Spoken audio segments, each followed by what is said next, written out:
zəkat haqqında ətraflı məlumat verərdiniz. Necə verilməlidir, nə vaxt verilməlidir, malın və pulun hansı miqdarda olanda zəkat düşür, bütün incəlikləri ilə bilmək istəyirəm.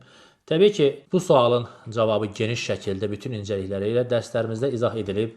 Yəni, bu barədə yazsanız, zəkat haqqında YouTube-da yazsanız, mənim adımla daha geniş şəkildə məlumat var. Zəkatın hansı mallardan zəkat çıxarılır və ticarət mallarından və yaxud nəqd pulundan necə çıxarılır. Bu haqda hamısı geniş şəkildə ən xırda incəliklərinə qədər izah edilib. Qısaca olaraq mən burada ticarət malından və puldan çıxan zəkatı deyirik ki, 85 qram xalis qızılın məbləğinə, qiymətinə çatarsa, insanın əlindəki olan pul və yaxud ticarət etdiyi malların satış qiyməti ilə hesablandıqda bu 85 qram xalis qızılın qiymətinə çatarsa, günün kursu ilə hesablanır və yaxud deyək ki, yarısı, məsələn, həm pulu, nəqd pulu və ticarət satış mallarını toplayıb ikisi bir yerdə 85 qram xalis qızılın qiymətinə çatırsa, artıq zəkat vacib olur. Yəni, amma həmən çıxarmır, 1 il ondan sonra gözləyir, 355 gün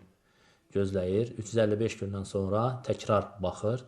Bu 355 gün ərzində o 85 qram qızılın qiymətindən azalmayıbsa, əksinə artıbsa, təkrar hesablayır və nə qədərə çatıbsa, onun 40da biri və ya 2,5% çıxarılır və zəkat əhlinə verilir. Zəkat əhli haqqında da həmçinin geniş şəkildə izah etmişik ki, 18 sinif insanlar kimlərdir Qurani-Kərimdə? O barədə də ətraflı dərslərimizdən məlumat ala bilərsiniz.